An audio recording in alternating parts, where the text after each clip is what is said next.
Welcome to Podkey Slopcast, where coding benchmarks, token economics, and AI work claims get pressure tested. A lot of this week comes down to one question. Are we measuring real capability, or just getting better at telling flattering stories about AI? The benchmark results are interesting. The token crunch looks real, and the policy ideas get messy fast once you ask how incentives actually change. DataCurve's Deep's WE benchmark is worth taking seriously because it tries to avoid the usual easy wins. It uses real GitHub issues and PRs, which matters because long-horizon coding is where models tend to look impressive right up until they have to keep a dozen requirements straight over time. On that suite, GPT 5.5 reportedly hit about a 70% pass rate, ahead of GPT 5.4 at 56% and Opus 4.7 at 54%. The Chinese models mentioned here were much lower, with Kimi 2.6 at 24% and DeepSeek V4 at 8%. Those numbers suggest a real gap, but the right conclusion is narrow. It tells us something about this benchmark design and about long-horizon software work under these conditions. It does not automatically settle broader claims about general intelligence, product quality, or who will lead every coding workflow. The qualitative failures are maybe more informative than the leaderboard. One example was models missing multi-part requirements like supporting both sync and async flows. That kind of miss is exactly what frustrates developers in practice because the code can look plausible while still violating the spec in ways that only show up later. The stronger OpenAI models were described as more consistent and better at prompt adherence. If that holds across more evaluations, it points to something slightly less glamorous than raw creativity and maybe more commercially important: reliability under constraint.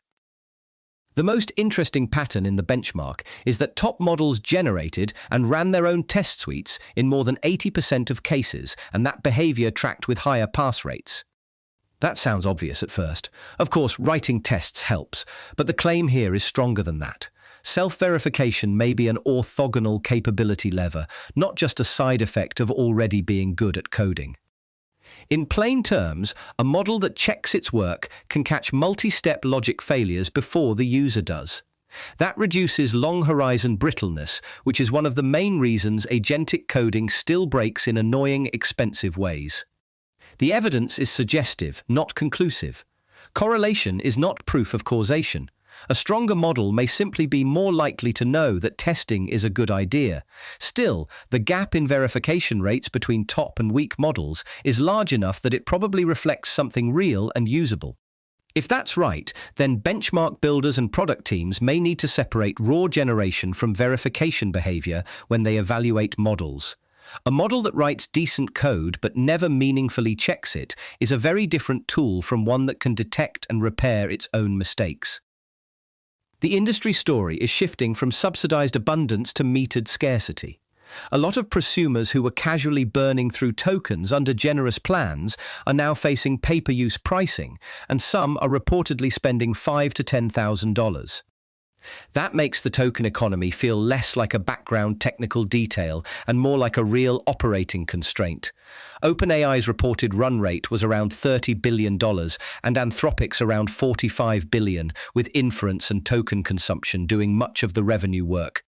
Enterprise behavior lines up with that. If a company like Uber can burn through an annual token budget in months, and Meta is using internal token leaderboards to encourage usage, those are two different signals pointing at the same thing. Tokens are now something organizations actively manage, optimize, and fight over. The supply-demand picture supports the crunch narrative too. One estimate says inference capacity could triple annually while demand grows around tenfold. That exact ratio should be treated cautiously because forecasting both supply and demand this early is hard. But if the direction is right, shortages and pricing power are not temporary quirks. GPU rental prices roughly doubling versus 4 months prior also fit that story. Again, not every tight market stays tight forever, but taken together these data points make the basic claim credible. Demand still appears to be outrunning supply.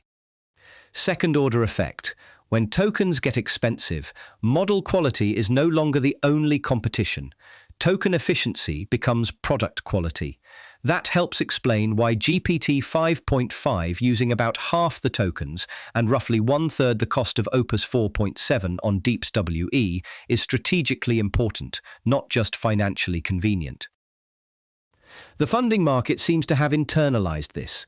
Investors are concentrating on the inference layer, the part that actually serves requests, routes traffic, and turns model capability into billable usage. Base 10 was reportedly near a $1 billion valuation after a near billion-dollar round, with Q1 revenue cited as rising from $200 million to $600 million and a roughly 20 times run rate increase since March. OpenRouter closed a $113 million Series B at a $1.3 billion valuation and reportedly handles about 100 trillion tokens per month, up fivefold in 6 months. Even if you haircut some of the framing that usually comes with fundraising, the direction is clear. The market is treating inference workloads and token APIs as core infrastructure businesses, not side plumbing around the models. That has an interesting competitive implication.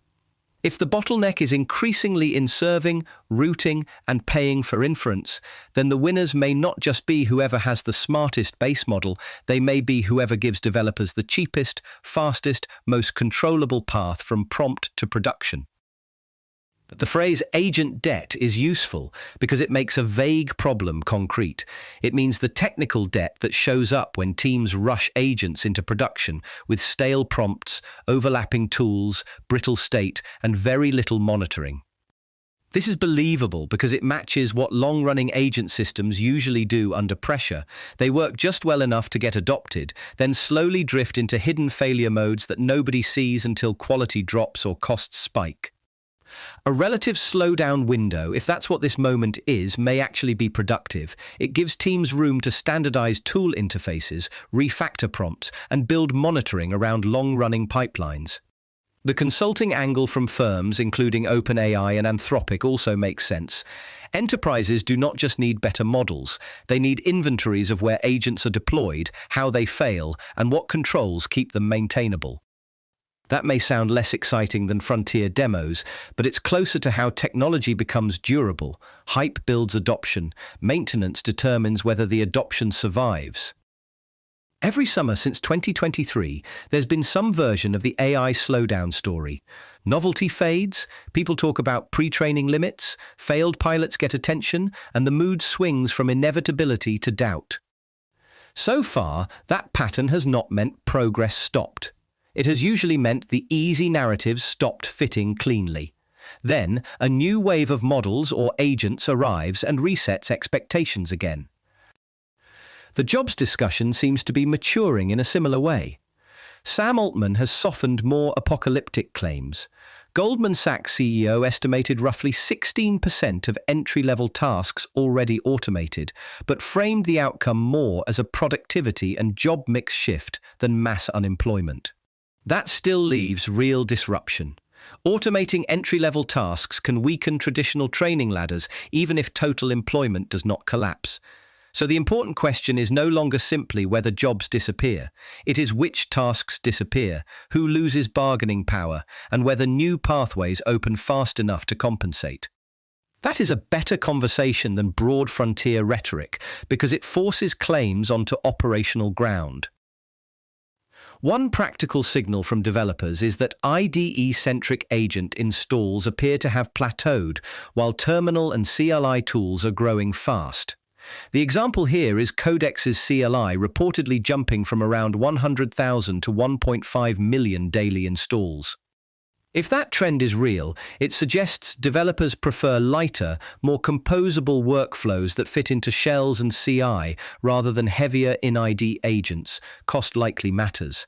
So does flexibility. A CLI can be slotted into existing habits more easily than a whole new IDE-centered behavior model. This also lines up with the token crunch. When usage is metered, developers become more sensitive to overhead. They want tools that do the job without spraying tokens everywhere. The token tax proposals are getting attention because tokens look measurable, billable, and politically legible. Mallory McMorrow has proposed a modest per-token fee for workforce reinvestment. Elizabeth Warren has argued for taxing AI data center energy use and broader AI taxation. Mark Cuban floated less than 50 cents per million tokens, estimating about $10 billion in annual revenue initially. The strongest argument for the idea is administrative simplicity. If AI is increasingly doing economically valuable work, policymakers want some observable unit that can fund apprenticeships, upskilling, or displaced worker support.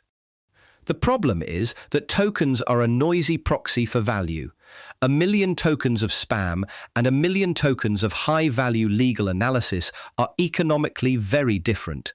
A blunt tax risks penalizing low-margin experimentation while barely touching the highest-value uses.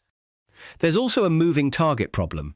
David Friedman's point about token prices falling around 200 times annually is a serious design challenge. A fixed tax could become absurdly high relative to the underlying service unless constantly adjusted, and constant adjustments make revenue planning unstable.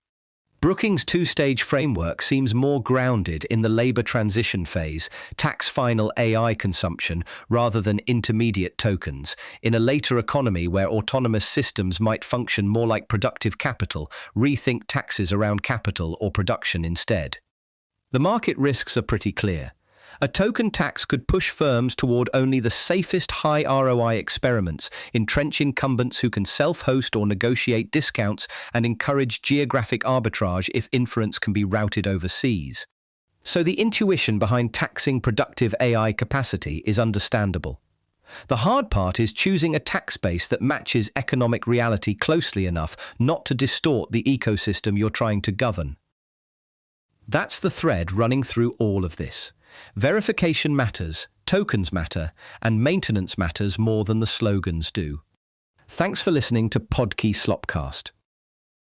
This episode was generated by Podkey. Create your own at podkey.fm.